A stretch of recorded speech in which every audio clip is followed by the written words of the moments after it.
got sound today.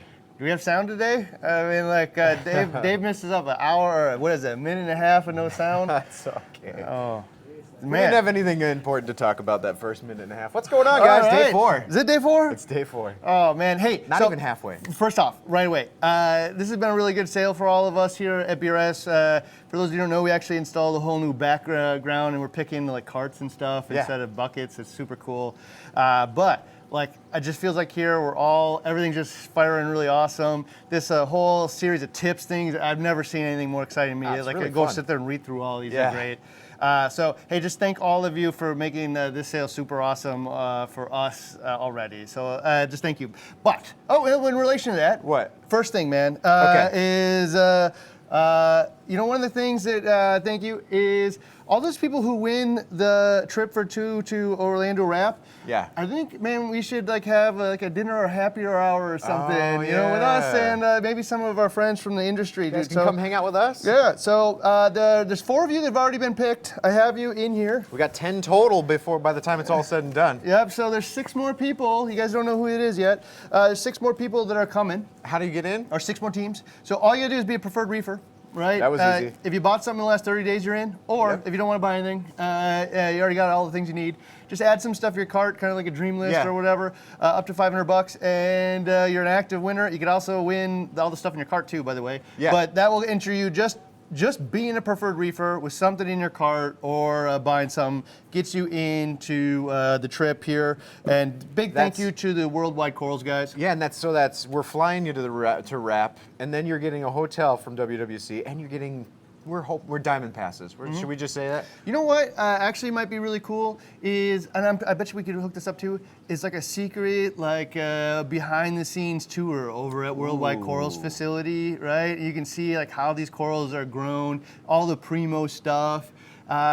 If I twist somebody's arm, maybe you get like a really great deal on some of this stuff too, or maybe some freebies, I don't know. Fantastic. Maybe Randy will buy you some coral. Yeah, maybe. But yeah, come on down. So that's a big thing here is, there is 10 trips for 2 going to Reef-A-Palooza. Again, the Worldwide Corals team putting up a hotel as well as those passes to get in. Yeah. We're giving you a $600 voucher for your flights and stuff. So come down to Orlando. We'll probably take you out to dinner or at least a happy hour. We haven't really planned the whole thing out, but we'll get to meet all of you guys. Maybe, and I kind of put like a thing of inevitability into the future when you're like, maybe tour of WWC. I feel like now that I said it, they're definitely going to want to do that. That's awesome. So yeah, come on down, there's that. And then for everybody else, you can win all the stuff on the table. This one's going to be tough because you got tips all over the place. I mean, what we're doing is we're giving away everything on the table every day, and all you have to do is give some tips. So if you have an RODI unit, you should probably have some tips. I bet most of you do.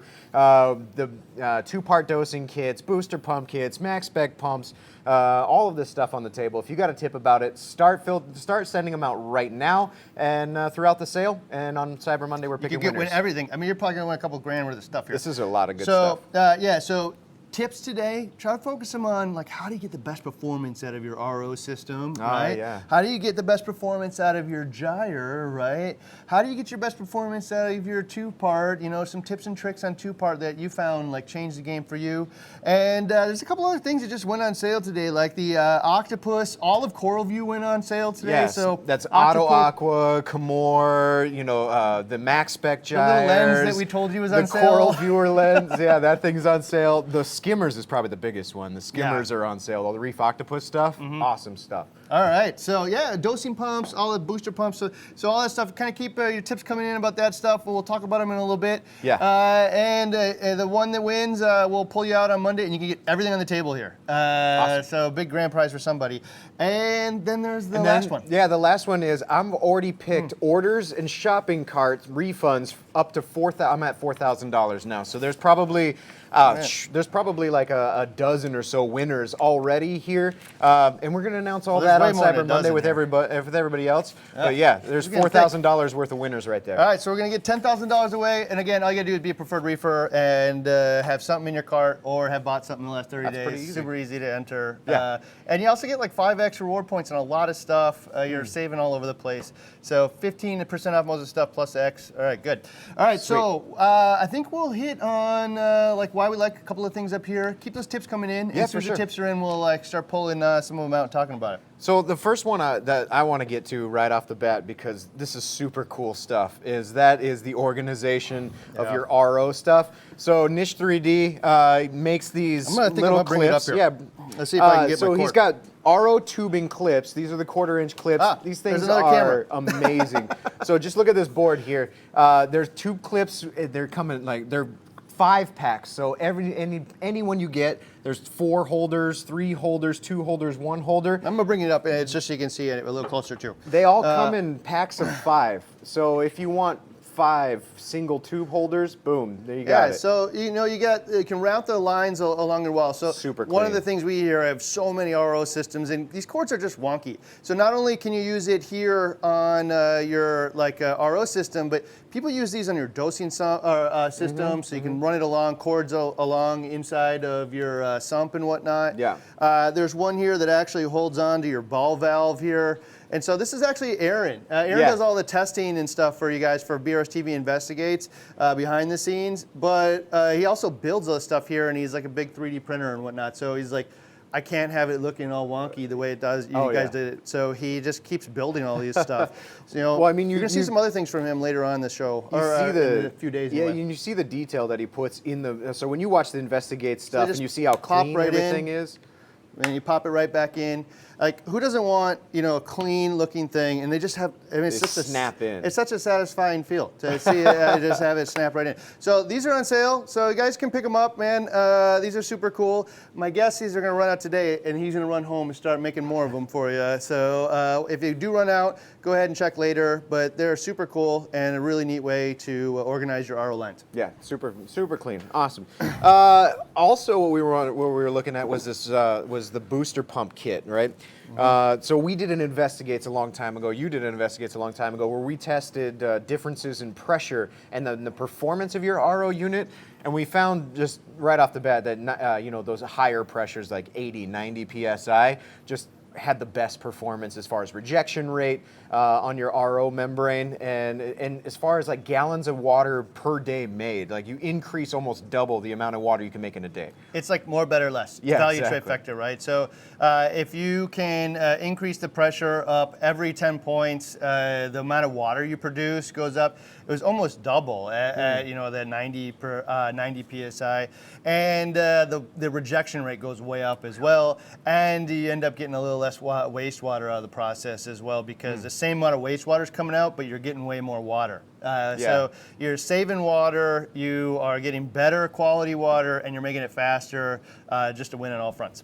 All right, what else we got? We grabbed the 150 gallon per day upgrade kit, and that's the one that we actually tested in that test for performance. But if you're making, if 75 gallon per day single membrane is just not making enough water for you, or there's more water coming out of your waistline, just throw in another RO membrane. So specifically, like people like those in California and like water restrictions too, cuts the wastewater in half. And so basically what it does is just removes, takes the wastewater and sends it through the next membrane. I'm not gonna, like most of you have watched these videos and these things, so we're not gonna harp on it forever, but basically if I had 100 TDS water, the rejection water is gonna be like 125 or something like that. And you're just gonna take that 125 and use that water. So works really great on reasonably clean water. Not so great if you have like 1,000 TDS mud coming out of your tap. So it's a really great option to save water and produce water twice as fast. Yeah, for sure. There you go. Doorbuster also today is the single packs of DI resin. They're up there. So this is one day only. So today's the only day you can get this. So you save $16 on 3. Because one of them is free and the other ones are on sale. But buy 2, get 1, so throw 3 in your shopping cart, one of them is gonna be free. It's that it's the mixed bed, single refills. Okay, so there aren't that many of these, so pay attention to this one. Yeah. It's only today. Only today. Yeah, so buy 2, get 1 free is only today. So if you wanna get a bag of DI resin for free, today is the day, best deal of the year. Yeah, you save $2 on each one individually, but why not grab 3 and get a free one? There you go. Solid. All right, so I'm not going to bore you with the two-part here, but the BRS two-part, the same value trifecta, right? Yep. So more, better, less. Pharmaceutical grade materials because we buy it in like whole container ships of chemical here, sell it directly to you guys. Savings is obvious. So it's the best out there. It's the cheapest out there from all the retail reefing perspective, and like. You know, I was going to say tens of thousands, but we might be exceeding 100,000s of reefers using this stuff successfully in all their tanks. It just works. Yeah. End of story. More, better, less, right? And I'm just going to hit on this thing real quick. Do we have the FXTP doser up here? No, I think we're going to talk about that tomorrow. Oh, that's tomorrow? All right. Yep. So we do have the BRS doser up here today. So this is one of those cool things, man. And like this is one of those things that overlooks because you know, the BRS doser is one of the first out there. Before, you know, they're all like $300, you know, a head. Yeah. Right.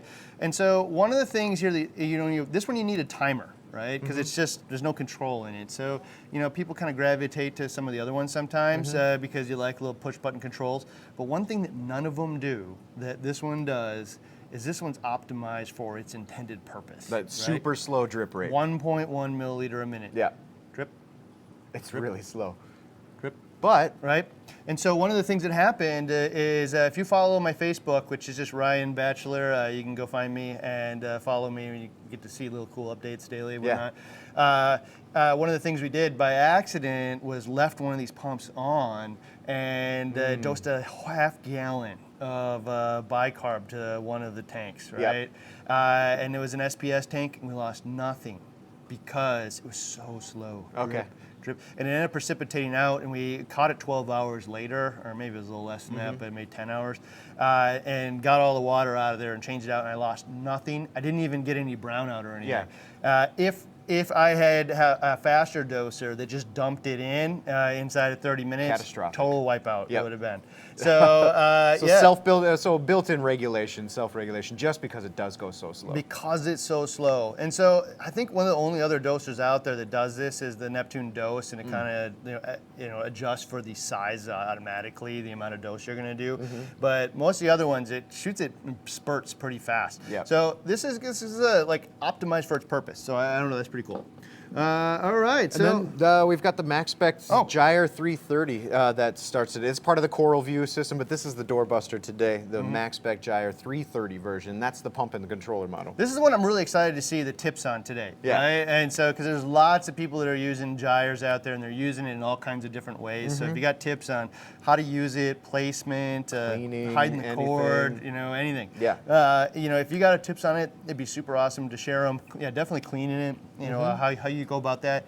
But the gyre is what we use on the 160 here, and I got it specifically if you don't have a really tall tank, being able to shoot that water right across the top. Exactly. There's no other pump that does that. No other pump creates that sheet of water that goes off the top and a current that goes down. Also, like dollar for dollar, gallon for gallon, it is one of the highest flow pumps for the dollar, especially in the quality range that it's in. So like, and it's high. This is one of the options where there's a cord in the tank, but it's hidden because the cord kind of goes along the top, right? And then it kind of shoots out the side. You just really just don't see it because it's not, you know, all wonky dangling in there. Yeah, it's mounted so high that you can put this thing, you know, inches from the top of the water surface, not suck in air so you're not pushing bubbles all through your display. But like you said, it hides the cords because there's only this much cord in the water. It's also one pump where you actually essentially have two pump heads. So you can aim one in different directions, right? So one could be going this way and this one, and then they alternate, you know, back and forth. So you get kind of two pump heads, and in fact, if you have one on each side, which is what my recommendation would be, you kind of four pump heads, you know, as they change around. So it's pretty cool. All right, so I see the tips loading up. Oh, you got one more? Yeah, one more in that, or a couple more, and it's really quick. The one is the 7-stage RODI Pro Plus, is 75 gallon per day. This is our Doorbuster for today, 26% off, so $90 off. And it's the Pro Series. So this is, if you don't want to worry about what your water is from the tap, and you just want to ensure that you've got the cleanest, highest pure, ultra pure water, just go ahead and grab one of these. And if you want to save on DI resin in the end. And on that note, I was just informed that you guys bought up all of our aniline resin, or most of it already. And so when this guy's out, well, this one's out. Yep. So when this Doorbuster's gone, with the 7-stage, it'll be gone for the rest of the sale. Yep. So I would definitely keep an eye. There's like a stock counter on there. Yeah, and then just before we get into tips, if you guys want this T-shirt, it's the BRS Vintage T-Shirt. You see Ryan and I wearing it all the time at the shows and whatnot. Free. Orders over $250, so just throw it in your cart before checkout and it'll turn free. All right, Yeah. awesome. Let's get to those tips. Awesome. Aaron Felt says, if you're on well water, use a 3-stage DI add-on. The CO2 in your water will deplete the anion much faster than the cation, so keep them separate. So there's 2 things in there. So for those of you who don't know, mixed bed resin has 2 beads in it, one positive, one negative. And the anion resin not only in most cases gets depleted faster, it has half the capacity of the other one. And I won't bore you with the science as to why they're mixed 50-50-ish, but there's a good reason. You can go watch one of the other videos for it. But so not only if you have CO2, but just in general, you'll get way more lifespan if you use them separate, right? And that's why we got the Pro Series.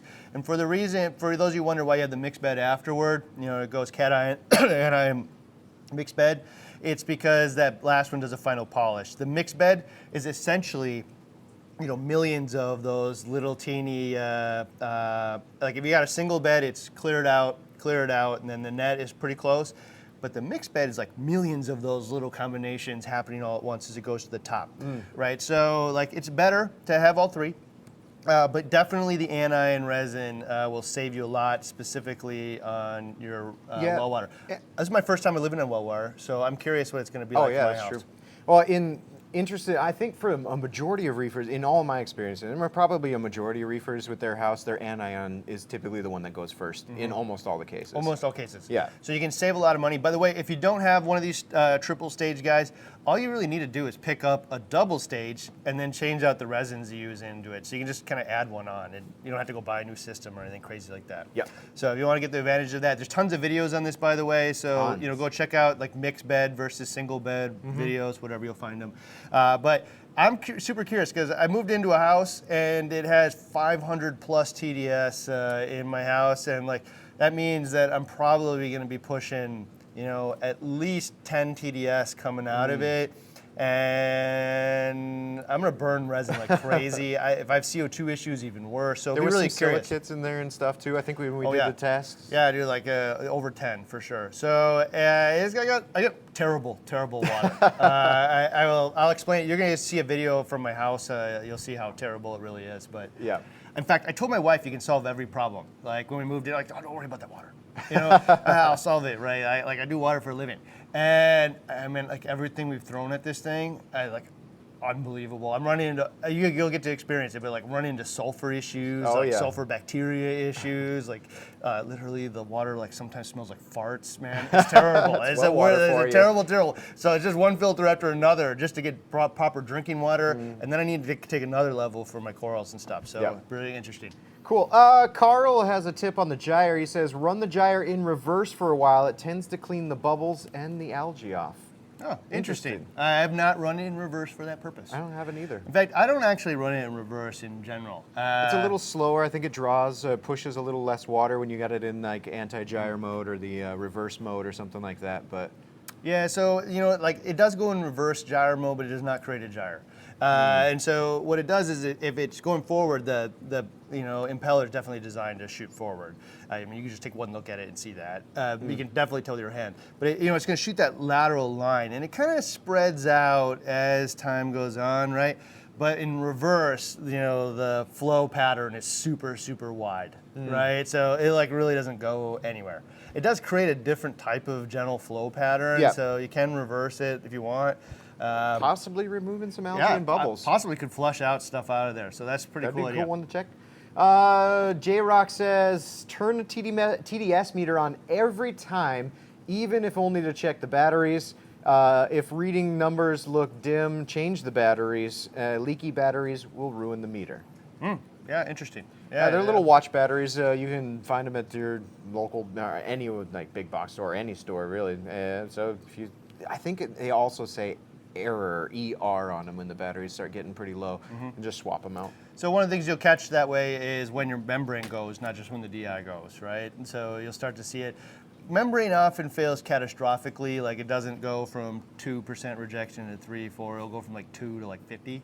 But I mean, you have the meter there for a purpose. Like check it. Yeah. You know. And again, like trust the meter more than the color change. The color change is an indicator. Yeah. You know, it's not proof. Right, it's just an indicator, and it's a really strong indicator that works in almost every case. But you know, your case may be different, so that's good advice. Let's see, and Christopher Gouge says the same thing. Buy and use the TDS meter. So absolutely for that purpose. So that's the thing is like you bought this fancy tool to polish your water, but you don't know if it's working. Yeah, it's like driving your car without a speedometer in it. Like, don't know if I'm doing 20 or 50, but I have the possibility of getting pulled over if I'm not. I had a friend who drove his car without a gas gauge, which worked most of the time. And then when it didn't, it was a giant pain in the butt. Yeah. Right? So yeah, have a meter, then you know what good is a meter purifying your water if you have no idea if it's working. Yeah. So, and the meter isn't super expensive, especially, you know, it's on sale right now, obviously, so that's a good deal. Yeah. But like it is, this is what's telling you if it's working. I'm gonna say the same thing about the pressure gauge. So this like, the pressure gauge is almost like the gas gauge. The pressure is the whole thing that operates the whole system. Yeah. Without pressure, it sucks. With more pressure, it's great. Yeah. Right? And so, and the more pressure you get, the better it performs, right? We talked about the booster pump already, but like the pressure gauge on it, you can just snip one line going into the meter, into the membrane, and instantly know the pressure going into it. And I can tell you, without even measuring the TDS, I can tell you if you're at 30, you're getting really poor performance. At 40, you're getting okay. Past 50, you're probably getting close to what the manufacturer specs are. And then 60, 70, 80, 90, and you're just like, incremental. You know, I will say the quality of the water starts to, between 30 and 50 is drastically different. Between 50 and 70, a little bit better, and then, but the flow just starts coming out way better, and then in relation to that, the waste is way better. Awesome. I did see Lens PW is watching from a Navy battleship, or warship, he said. Oh, so, awesome, man. Awesome, thanks, That's man. very cool. Thank you for your service. Fossin says the BRS doser and a smart outlet work great, makes extra dosing super easy. So he's using those smart outlets in his house and just controlling when the outlet's on and when it's not. So it's like his timer. You know, I saw somebody saying that the other day, and like, I tend to like start to try to think about like how these things could fail. Okay. And this is going to make a good BRS TV, maybe an investigates or just a, you know, a little fact or something. Yeah. I'm going to look into those smart outlets for this purpose because I think they're probably cheaper. And I just want to think about all the ways that it could fail. And so On would be the worst. yeah, on is the worst. Like, so, you know, the digital timers just tend to, like, I've never had one fail me before. Yeah. So, I don't know. Except for, I've had the mechanical ones fail. Like, there's a little one, there's a little peg you put in there. Yeah, and like it you would flips. for Christmas lights or something. Yeah. For non-critical purposes. Yeah. Yeah, but I've never had a digital one fail me before. I'm sure it happens, but I've never had it happen or pretty heard about it. So, I want to look into those smart things, man. That's a great tip. Thank you. David Cordell says, tip on the gyre, great for cube tanks, especially behind the rocks to create a great flow pattern. Yeah, so you can mount these things vertically, horizontally, and I've seen in some cube tanks where guys will mount them on the back wall and then kind of point them across the back, and it just kind of does this gyre pattern around the front. You can do gyre, it doesn't matter which way. Yeah. In fact, in the hybrid tank that we have in my office, we have 2 gyres. And the cube space is perfect, man, because it does literally just create this gyre that goes this way, and then it stops, and then it goes the other way, and then they're both on, and it creates turbulence, and it's a really, really great flow pattern, not just for creating varied flow for the corals, but also flushing out all the stuff off of the surface of the rocks, especially when that turbulence portion happens. So that's great. Sweet. Daniel has another tip for the gyres. He says, save the spare impeller and replace the one you're using, then clean and store for the next time. That's a great idea. So he's doing it almost like the Vortec pumps, but in this case is just swapping out the paddles inside the gyre. So I always have one clean, I swap it out. Yeah, cool. Right up. Michael Roberts says, run the gyre on the bottom for a bare-bottomed tank to keep the detritus off the bottom. That's such a great idea for a bare bottom, especially if you can find a way to hide the cord well, because like, you know, the bare bottom looks terrible if you don't like really think about how you're going to keep it clean. If you keep it clean, it'll end up either looking like just covered in corals that you put down there, like that ULM, just green star polyps everywhere, right? Kind of looks like grass. Or it'll look purple like coralline algae. But if you don't think about how you're going to take the flow patterns out of there, it'll just look like gunk. Piles It's just of piles of detritus and stuff. Yeah. So in our case, on the 60 cubes, we just put MP40s or MP10s on the very, very bottom. And they actually carry a gyre kind of too. But they shoot across the bottom. So on a bare bottom, especially in a larger tank, that is a super awesome idea to make sure, especially because it shoots in sheets, right? To keep the bottom flushed off. Great idea. Yeah. Lucas says, use temperature regulator controlling your hot and cold water to make specific temperature of the water for an RODI system. I don't know, I'm a little on the fence about not running cold water or something. So it might be using a temperature regulator to control hot and cold water. So ideally we're looking for like what, 75, 77 degree water or something? Okay, so if you're super confident in your skill set and ability to never fail, then you should do this. If you're not, don't. So here's specifically in the hot water. If the hot water were to be on only and running through your RO. Okay, don't use hot water, right? Yeah. Hot water is bad for the membrane. It'll break it. And hot water has way more contaminants in it as well, right? So the RO system will remove those contaminants, so it's not as big of a concern as that. But here's the problem is, I know there's a couple of different ways I've seen this done. One is you tune the hot water to the cold water to create a specific temperature, right? A mix. Is it the same every day, from time to time? I don't know. It might not be that too far out, but like if somebody uses up, the problem will be if the cold water got down, right? Like that's where you're going to destroy your membrane. If it gets too hot. The second way I've seen this is where you take some RO tubing or anything like that and just coil it around inside of a 5-gallon bucket, and you just create like a couple 100-foot coil inside of there, and then throw like a 1,000-watt heater in there, and then you can heat the incoming water. And what the benefit of that is the RO system will produce water way better and have higher rejection rates at higher temperatures, but like you're using a 1,000-watt heater. And so if you're in California where, maybe, you don't have energy restrictions, but you have water restrictions, maybe that's a good trade-off, right? But for a lot of people, it's going to be a pretty big expense, and water's actually cheaper. It kind of depends on your area and which one of those things you value the most, power versus water, personal mix. But yes, I know a lot of pro reefers, and that's why I actually see their implementations. Like, that's really cool, man, bravo. I'm hesitant to send everybody out there to do it because they're so easy to mess up. A really great pro tip, man, Lucas. Be careful, everybody else. Let's see here. Jim Murphy says heaters are very prone to fail. Always have a fail-safe for temperatures. Oh, yeah, so always have a redundant thermostat of some kind. Yeah. This is one of those things, actually, I asked every single person at the show, right? So last show we were at Reef-A-Palooza, I asked everybody, I got the exact same answer in 100% of the cases. And it just boggles the mind, actually. After you say it out loud, you're like, oh man, really? And I'm like, so what is your approach to heaters? Heaters being something that when it fails, you can nuke the whole tank. Yeah. Do you replace it before it fails, or do you try to catch it the moment it fails? Oh, I'm probably in the second camp. Yeah, everyone. 100% of the people that I asked said, I try to catch it the moment it fails. Yeah. Okay, but then all right, so if take your own, all the things that you've done and whatever out of the mix, and you were gonna advise somebody else, what do you think is gonna produce higher results? Using all this technology to catch it the moment it fails, or just simply replace it before it breaks, right? And so simply replacing it before it breaks means I probably throw the thing in the trash once a year.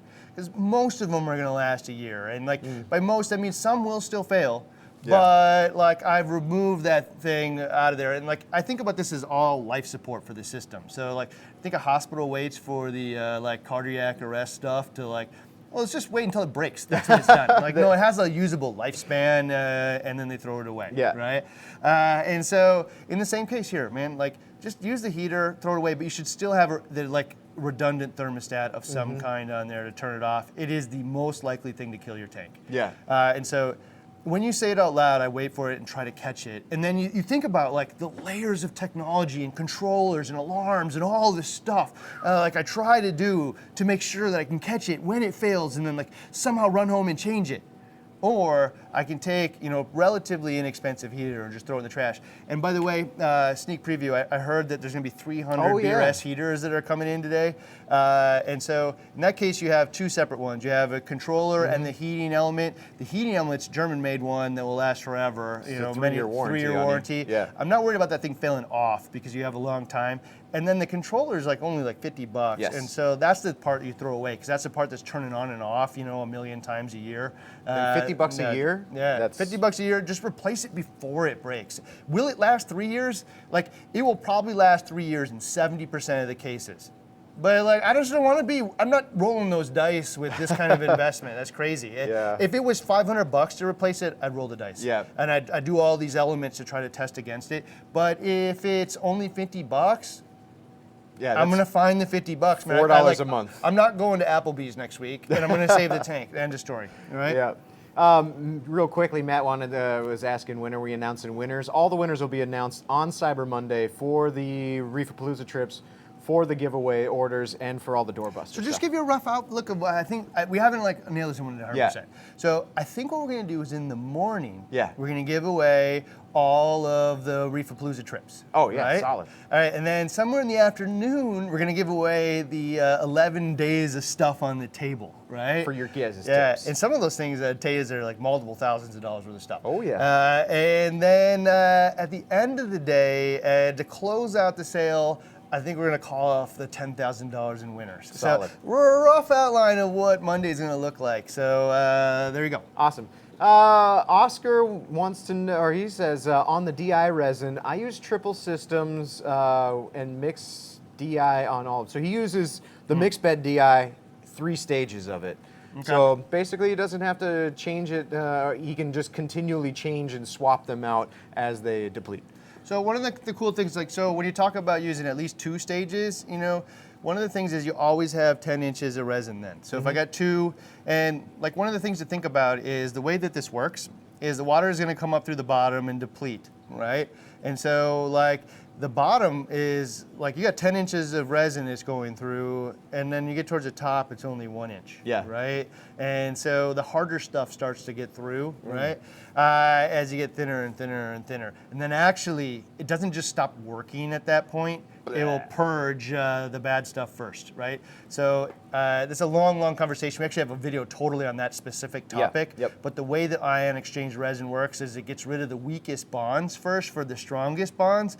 And so it'll start like pulling off things ammonia. like, calcium have the strongest bonds, Yeah. whatever. The first thing it like barfs out is ammonia. The second thing is silica, and then I forget what the third was, but it's all the stuff we're actually trying to remove. So don't like take it all the way to the end, because when you get the 1 TDS coming out, it's 1 part per million ammonia, right? And if it's 2, like it's ammonia first, right? It's not just like a little bit of calcium they got through, right? Yeah. But when you're running 2, you always have that full thing of resin. And so what often you'll happen is you'll swap them out, take that one, and then put it, when you swap them in, and then put a brand new one in the end. And if you got 3, you just got triple redundancy. Yeah. There you go. Solid tip. Let's see. Kathy says, always check for salt creep and buildup on the skimmer air intake. Oh yeah. So I've had this happen to me a few times, because I had my skimmer running a fresh air line, and for some reason that the fresh air coming in from outside tended to have a faster effect on like this calcareous hard buildup in my skimmer air intake, where probably once a month I'd have to go in, take my volute off, the air intake off of my pump, and there's buildup in there which is restricting my airflow and restricting flow and things like this, and I'd have to get a brush or get a pick and pick it out. But she says always check for it. So if there's one thing for sure you've learned in the last month is air matters, Oh, right? yeah. And like, so I would go watch these series as well because what we learned for sure, and like once you say it again aloud and you see it, you're like, oh, of course, man. So we always talk about dry versus wet skimming. Like by us, I mean the whole industry, everybody. Like since I started reefing, and which one's better. And like when you're tuning it, like I've always wondered, like, what do you guys mean? Because I mean, even as somebody does this for a living and like seeing every skimmer out to man, like try. Yeah. I never created dry versus wet versus just changing the pipe or whatever. And like it's just the same wet. It just changes where I collect it, right? Okay, so it turns out if you change the amount of air that's going in, less air creates a drier foam because all those bubbles aren't popping like the second. There's just not tons and tons of air just bursting on the top, right? Yeah. And then wetter foam comes from adding more air, and it is bursting faster, but if you have a lot of organics, it still holds together, right? So yeah, like in this case, if you're not cleaning that area of the volute or whatnot, Restricting the air. or venturi, Yeah.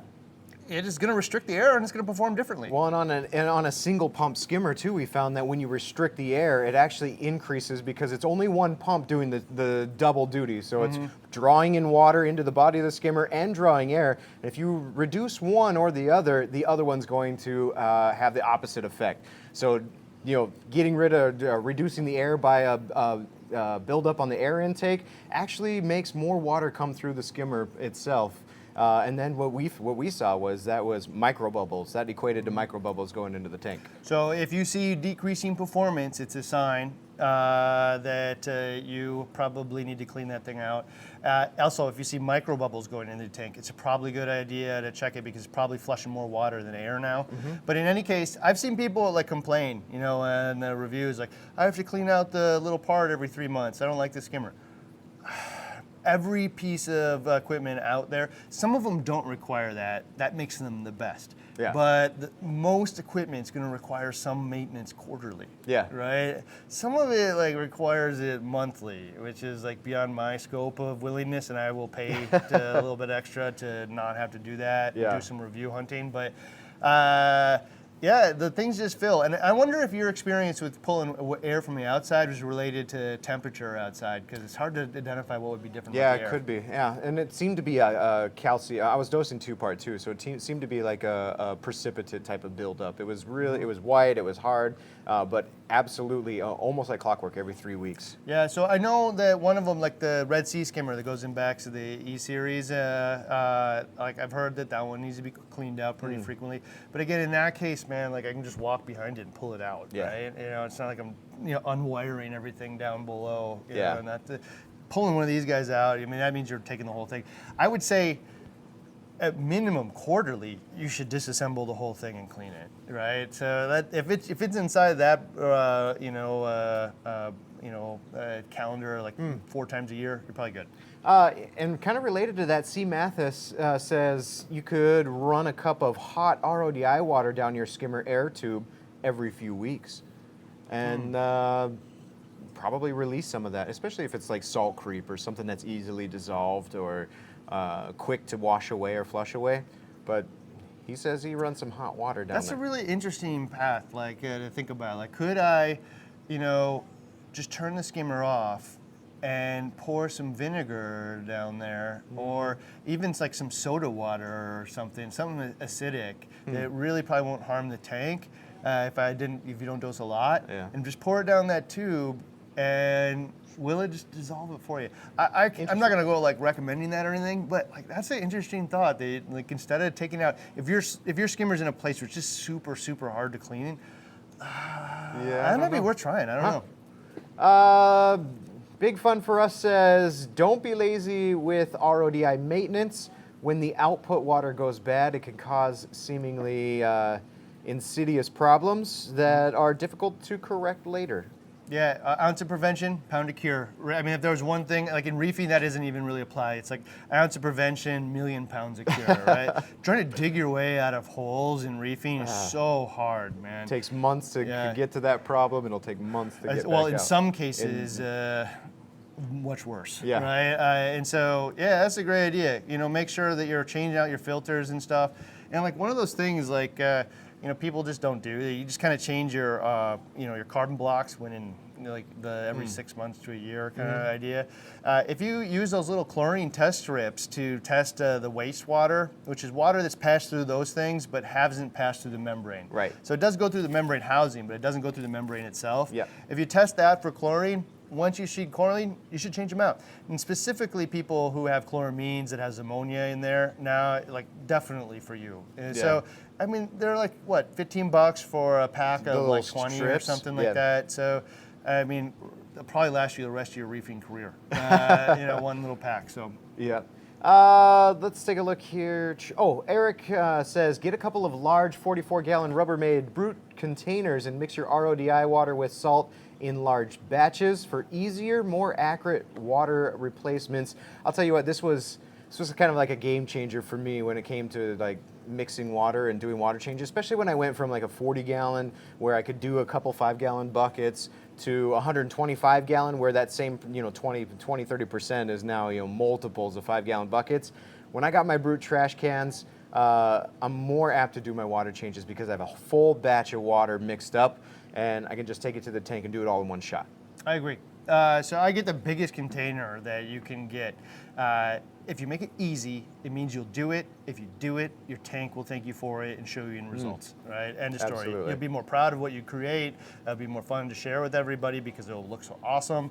And in reality, man, like easy means you do it. So like, this isn't really realistic here, but it's gonna be, or in a lot of people's houses, but like, for some people, if you get a 60-gallon vat, it might be worth just buying the salt in the little 60-gallon buckets. Oh, yeah. Right? I'm just going to create the whole bucket at one time and then toss it out. The bucket does cost me $5 more to buy it that way or something like that. Yeah. But the ease of use may be worth it to you. It depends on how long it lasts you.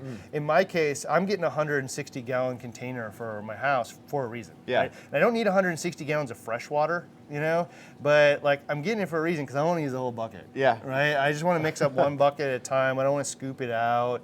And then if I figure it out, I'll figure out like where's the line where the water needs to be for one bucket of salt, and I'll be really close right off the bat. Well, then, I mean, this brings up the concern for some people too that, well, can I mix 160 gallons of salt water? And what if I don't use it? Like, I'm not going to use 160 gallons each week or every 2 weeks for water changes. So, like, how long can I store this stuff? Well, and we tested this one too on a variety of different salts. So, depending on the salt you pick, some of these salts you can store mixed up indefinitely with no changes. So yeah, I mean, I feel like we're just keep going back to Tropic Marin Pro, right? But it's true. And so that one specifically, I don't think we tested. I think we did testing the ESV one as well. Yeah. And so they just mix up so perfect, and they just stay that way. So there are Multiple others that actually lost a couple of DKH during that period of time, lost calcium. Some had precipitate and insolubles. Like unbelievable amount of crust after a period of time, right? So, like, I would buy the tool for the job I'm trying to do. So if I'm just trying to mix up 10 gallons and use it today, almost anything will work. Yep. If I want to create 160 gallons of water so that I can use it over the course of the next 3 months and not ever mix up salt again between here and there are tools for that job, and it's probably worth the extra $20 in just back-breaking labor and nonsense mixing it up all the time. So up to you, but there are options for that. Yeah. Luscious Reef says, pack your DI resin nice and tight. You don't want any channeling. Yep. This is so if you have some high TDS, or if your membrane has TDS after the RO membrane and you send it through DI resin and your DI resin's not packed tight, you create a channel to where it's like a highway of that high TDS water just getting past your DI and going straight into your storage. Yeah, and if it's like tumbling bad.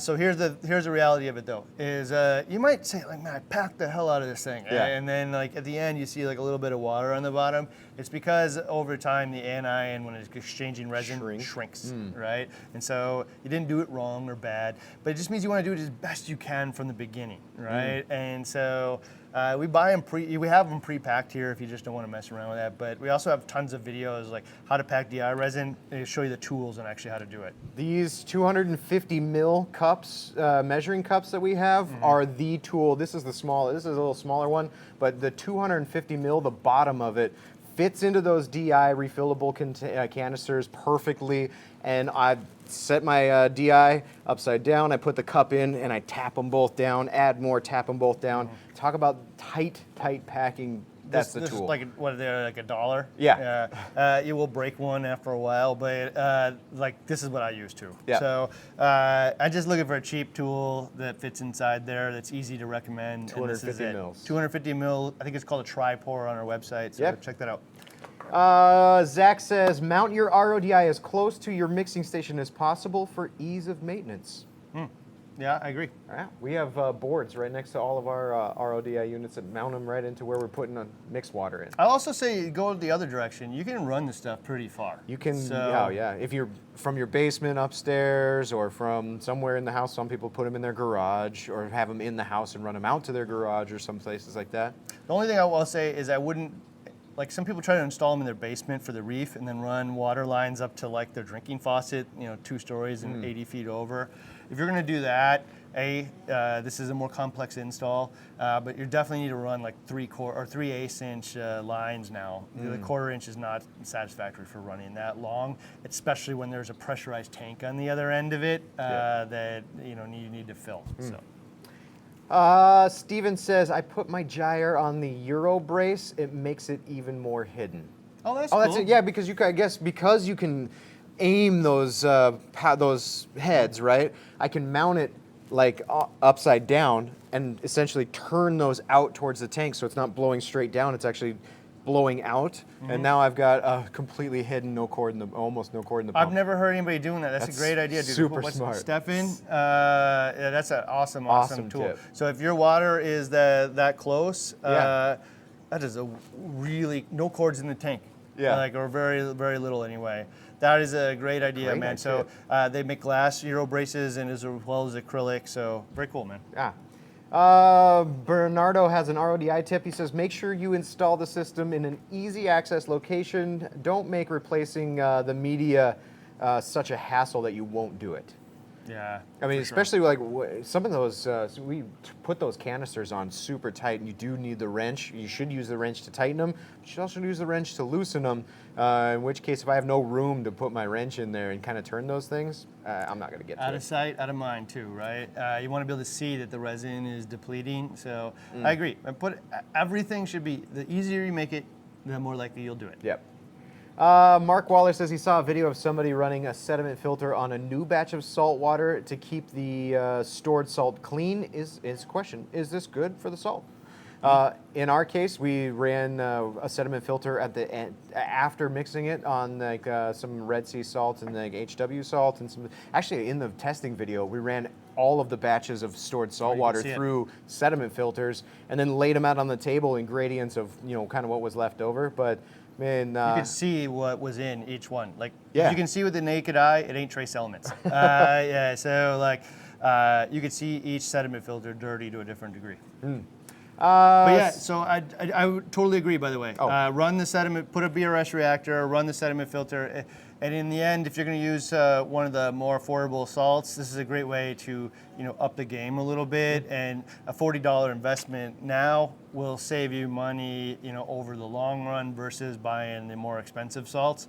I haven't really equated like what it costs to run a pump and electricity and all that kind of stuff, but in the long run it'll probably pay off, especially if you do a lot of water, but a great idea. Yeah.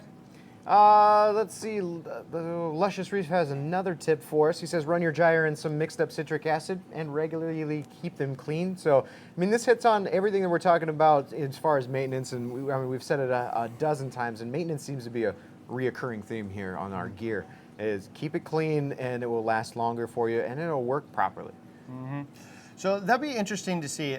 So one of my things with the gyre is there's more parts to it when you take it apart, right? And it does slow down a little bit more than some of the other pumps over time. So what we've been doing here is running it, put a chair next to the tank, because I don't want to like redo all my cords and stuff. So put a chair next to the tank with a 5-gallon bucket and just run it in there, and it just gets clean. Yeah. It'd be interesting to see like I haven't actually measured or paid close attention to the difference between if we just ran in there a little longer versus full disassembly. Because yeah. if you could just run it in there that way and not have to disassemble it, it's actually not one of the easier pumps to clean.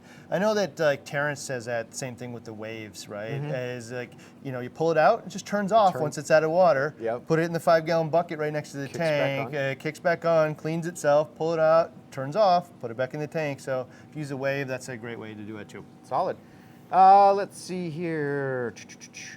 Cynthia is asking when are the titanium heaters going to be back in stock? And we just learned before we got in here that about 300 of them came in, and they should be either now or coming soon, and it's going to be a man rush for them. So I think we'll probably sell all of them today because we bought like what we thought was going to be like 9 months worth, and you guys bought them in a month. What we begged and pleaded, they have to order more components, the coils and whatnot for them in Germany, and so they sent us the 300 they could. And I hope like we'll get another order in sometime in December or January. So it's gonna be a little while. If you're interested in picking one of those things up, be one of the first 300 because after that they're gone. It'll be a little while too. And it's your fault, by the way. You bought too many of them. No, our fault. Not knowing like how popular it's gonna be. Yeah. I mean, we bought a lot, but your guys' interest in it way exceeded our expectations. And I think, you know, I mean, I'm gonna say rightly so, just because like heater's one of those things that everybody's been asking for a quality one for like as long as I've been in. A long time, yeah. decades. And so, like you bring in a German-made titanium heating element, you touch it, it's 3-4 times the weight of the next cheapest one, and you're like, you know, this thing. Not only will it protect my tank, but it'll protect me in a dark street too, man. This thing's heavy. So 300 today. I don't know when. I heard they just arrived in the dock, so you're gonna have to keep an eye out. I would probably hit the refresh button or something. If you want, customer service is gonna kill me here, but if you want, you could maybe call up here and try to reserve one. I'm so sorry, Jason. You could try to reserve one knowing they're coming in. So there you go. It looks like there are a few on there, so thanks. Oh, it's 300 of the 600 watt and 150 of the 300 watt. Thank you for watching, Steve. Steve is our purchasing manager. So, Steve, go tell Jason I'm sorry that I told everybody to call. If you now experience 1 hour wait times, it was my fault. I'm so sorry. Let's see. Mike B says upgrade your RO unit to a water saver option and pump if necessary. If you have your water, hold on one second. If you have your wastewater production, which makes all of your filters and resin last nearly twice as long, start saving money, Mike says. So one of the questions that we get too is like, well, if 2 works, could I go 3, 4, 5, 6, 7, 8, 9, 10?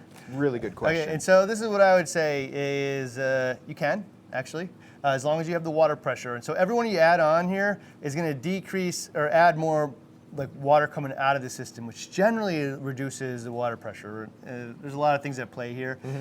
What I do is I would test the wastewater of each one until you think it's unacceptable, right? And so here's the thing, is like, I have 500 TDS water at my house.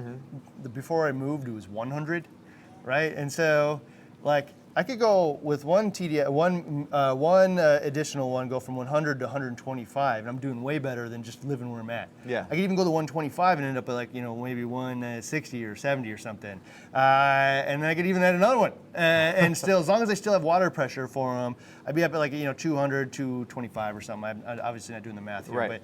But like, you could add them on until you're dissatisfied with the amount of TDS coming out of the wastewater that would feed into the next one. That's totally up to you, and it kind of will relate to how much DI resin you use and that kind of thing. Let's see. Chase says when mixing alkalinity, calcium, and magnesium, do it the same exact way every time. And so that's what I really like about these single-use pouches is we've already pre-measured them for single-gallon solutions, and all you have to do is rip the bag and dump it in to make a gallon of water. Okay, so these things cost more than buying it in a gallon, right? Or like a big bag, right? There's no question. But for real, we sell way more of these now than the big ones, actually. It's I was easy. really surprised. And it's just because you can go and tear off the top of it and just pour it in. There's no measuring cup wondering, did I get the right grams? Did I get the right amount? Like, we've already done it. Yeah. Like, there's no mystery to it. And now, like, Also, it's now so easy that it's the same thing as buying liquid at this point, right? Like I do this and I add the water to it and done, and it was a tiny fraction of the cost and better, you know? Yeah. And so like, yeah, I don't know. I think do it the same way every time, so measure it the same way. That's a good advice. You can also get the little packs and do it. One of the things also is people ask, like, where's the gallon line in this jug? And honestly, man, it does not matter. It's as long as you fill it to the same place every time, it doesn't matter, because you're just going to adjust to how many milliliters of this you dose. And so as long as you do it the same way every time, fill it to the same place, it doesn't have to be a perfect gallon. Yeah. Right? So there you go. Thanks, Chase. And let's see. Zach asks, he says, add a three-way ball valve or a three-way valve on the fixed wastewater line to determine RO rejection rates and know instead of guessing when to replace the membrane. Oh, interesting. Those three-way ball valves have uses everywhere. I love them. Yeah. I can send water out that way. I can send water out that way. Turn it off. Oh yeah. Well, especially so in my case, my saltwater mixing station has an RO only water and the brute trash can that I mix my salt water in. So after a water change, I mean, I want both of them filled, and rather than just transfer from one to the other, I can just use a three-way ball valve while I'm sleeping at night or over the next couple of days, flip it over to the empty one, and have it filled up in the next day or two. Yeah, so like, you know, we should have Aaron create one of these little clips for the three-way ball valve. So I'll tell him that after today. So if you guys didn't see this earlier, these are also on sale today, and they're little clips that you can put on your RO lines, not only for your system, but in your sump and whatnot if you use hoses like these, and you can route it for the first time, not have wonky lines all over the place. Really so nice. That's pretty cool. But yeah, having one for the three-way, I will tell him that, because I think that, I mean, part of the reason you use the three-way is because I want a nice clean look, and I don't want a whole series of valves to turn off and route water. I just want to direct it the way I want it. Bill says, use Teflon tape on your skimmer piping to create a water-air tight fit that is still adjustable. You know, I have never considered doing that. So use Teflon tape to your skimmer pipe to create a watertight fit that is still adjustable. I wonder if that is in relation to like external skimmers or something that you're feeding outside of the tank. I don't know, Bill, expand. All right, so next one. Drew Long says, use the canning funnel for adding resin and carbon and GFO. It's the perfect size. Nylon rolling pin packs the resin perfect. Thanks, Drew. Yeah. There you go. Yeah, anything that you find is like a cylinder. That rolling pin, man, it's got some weight to it. Yeah. So that's probably a really great option. And the canning funnel, usually canning funnels have the wider mouth on the bottom, so those large particulates like GFO or like the DI resin flows through it a whole hell of a lot easier. Yep. Drew says, when dosing two-part, both should be added evenly.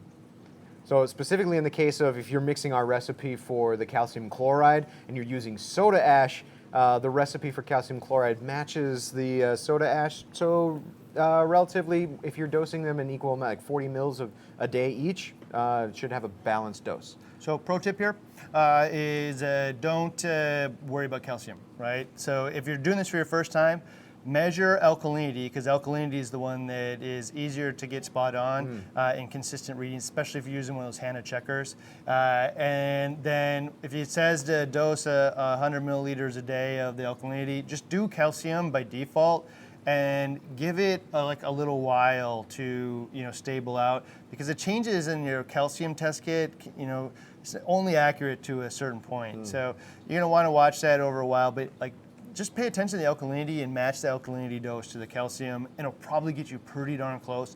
There are some oddball instances where that isn't the same. So if you end up dosing 110 milliliters of one and 10, and that finds stability for you, don't go chasing the rabbit. Like, just do what your tank is telling you to do. So there you go. Probably time for a couple more here. All right. And let's see. So for those of you who don't know, I just want to say right now, in a minute here, you're going to see a little link. You can actually go see the whole playlist of all these because these are really awesome tips you guys are sharing. So beyond the whole sale, you can go see like what people's tips are because most of these are all called pro tips. Oh, like awesome I wish tips. I had known this a long time ago. There's going to be a whole series of what I call pro tips in here from all of you guys sharing them. They're super awesome. Yeah. And thank you, Dave, for pulling out a lot of them so we can read them. And so there'll be a link right here in just a minute for that. But for all of you, thank you for the tips. And you can win all this stuff again. And just a reminder, you can win this thing too, the trip for two, if you're a Preferred Reefer. You can also be part of the $10,000 giveaway of orders by being Preferred Reefer. Go to the beginning of the video if you want to see all that stuff. Yeah. We'll have a couple more tips, and then we'll send you a link to all the tips, and you guys can just kind of hunt through them. Yeah. Let's take a look here. Lee says, run a piggyback membrane. You'll make more water efficiently. That's a 150 gallon upgrade. Anthony says, oh, this is a question. Does anyone know where they got the wall art behind them? That's actually Josh Pork Sandwich. So Google Josh Pork Sandwich, you'll probably find him. He goes to all the Reef-A-Palooza shows, you can buy them. But not only are they, you can get two kinds. An inexpensive one that is just a photo of all of his zoanthids. They are his, yeah. Yeah, they are his. He sells the zoanthids at the shows too, but he also sells this art. And then there's these really cool ones where he actually goes and paints over it with fluorescent paint. So if you put them next to your tank, they just boom, really pop cool. right out. They're super, super, super awesome. And a really cool like mix of art for me. Like, you know, it's a mix of two mediums. He's painting it, he's doing photography, he's also growing these organisms to do that with. Really, really cool thing, so go check them out. All right, some speed round here because I'm seeing some really cool ones. Big Fun for Us says those mixing jugs make for great homemade iced tea storage. There you go. Lens PW says don't forget to change the tube in your BRS dosers once a year. Okay. That's a good tip. Yep. Cole says test your water so you can customize your filters. So we did this with the ICP analysis from CoralView. You can actually test your tap water and know what's in there. So again, don't wait for things to fail. You can actually preempt it. You don't have to get every last month at it, every last thing, right? You know it's going to fail, so these the tubing in here does wear out. Change it every year and just preempt it. Yep. It's a great tip, man. Carlos says you use RODI wasteline to water plants. Yeah, so wastewater can be used for all kinds of things. Some people use it in their laundry. I'll tell you don't because you're going to ruin your dish or your washer with hard water. You know, not necessarily. There's some instances where that isn't the case, but like think about where you're going to use ultra hard water. You know, plants, great option. You know, having to go out into a bin, like a rainwater kind of bin that feeds gardens and stuff, great option. So just think about, this is dirtier water. It's not like toxic or anything. It's just dirtier and harder, right? So think about where you're going to put it. Solid. A couple more here. Javier says, how many membranes can I put onto an RO system? And we kind of went over that. So rewind a little bit where Ryan's talking about some multiple membranes. Two is probably a... Two, most people. Yeah. And then just test the wastewater out of it and your pressure. If you have enough pressure and your satisfactory wastewater and it went up 30% in TDS is okay, you can add another one. You know, there's diminishing returns. But the answer is yes, you can if you want. Most people, I just recommend two. Let's see, William says, when cleaning the gyre, be mindful with the cage that came with it off the side so you don't put it together upside down. Oh yeah, there is a right way and a wrong way. And Damien says, use your booster pump post filters just ahead of your membrane. Use a gauge on every step to monitor to achieve a 1-to-1. So there are scenarios where you want to definitely, you know, or not definitely, but you can put it before the membrane rather than the whole system. And the advantage of that is you're not getting any particles or anything into the pump, right? So the sediment filter's already pulled the dirt and stuff out. And so there definitely are areas where putting the dosing or the booster pump between the membrane and the last carbon block has benefits. You can also get like strainers, or you could even put a sediment filter before it. You know, there's different options depending on the complexity you want to get. I really like Zach's question here. Maybe we'll close it out with this one. But he says, can I run a float valve on my RO system while using a booster pump, or will it burn the pump out? The booster pump kit comes with a sensor, an auto shut-off sensor. So basically, when your container gets full and that float puts back pressure on the line, it senses the back pressure and then electronically shuts your booster pump off. And then when you drain it, kicks it back on. So the kit comes with the pump, a transformer that powers it, and then the little float thing. You can buy all this stuff separately if you want. I don't even know if there's savings or not, but you can buy it all separately if you want, but most people are gonna get the kit for applications like ours. And yes, the answer is you could burn out your pump if you don't have the sensor forever. So it definitely will reduce its lifespan that way. So get the kit and use the little sensor and we'll turn it off for you when the float goes up. All right, let's get 3 more around and then we'll call it a day. All right, Coral Reef Keepers, the gyre magnets are strong. Place the outside on the magnet to glass slowly and slide it into place with the wet side to avoid the magnets from slamming together. Strong is good. Solid tip. Let's see. Bill says, cap off one of the air intakes on the Reef Octopus and W skimmers to quiet it down. Oh, that's interesting. Yeah, cool. I didn't see that. And Anthony says, gyres on the opposite sides of the tank or on the back mounted vertically is going to provide great flow. Yeah, exactly what we People like to use one for some reason. I would definitely have, almost every case you're talking opposing flow. If I had like a fish-only system, maybe I wouldn't do that. I don't know. I don't know. My go-to setting when for 2 gyres opposite of each other, if you're using the 2 of them on the advanced controller, is the alternate gyre mode, and with a 10-second delay, and that basically just shifts it. So this one's 10%, this one's 70, and then one goes down, one goes up, and it kind of shifts that point of turbulence. So in one of the BRS updates, our 160 updates, where we put the gyres on there, we actually did a cool Neptune one too. You just go watch the video, but it was really cool, the pattern that it did, and you can actually watch it in the tank and what it does. So if you're really, really flow nerdy, Apex is a super cool option for that as well.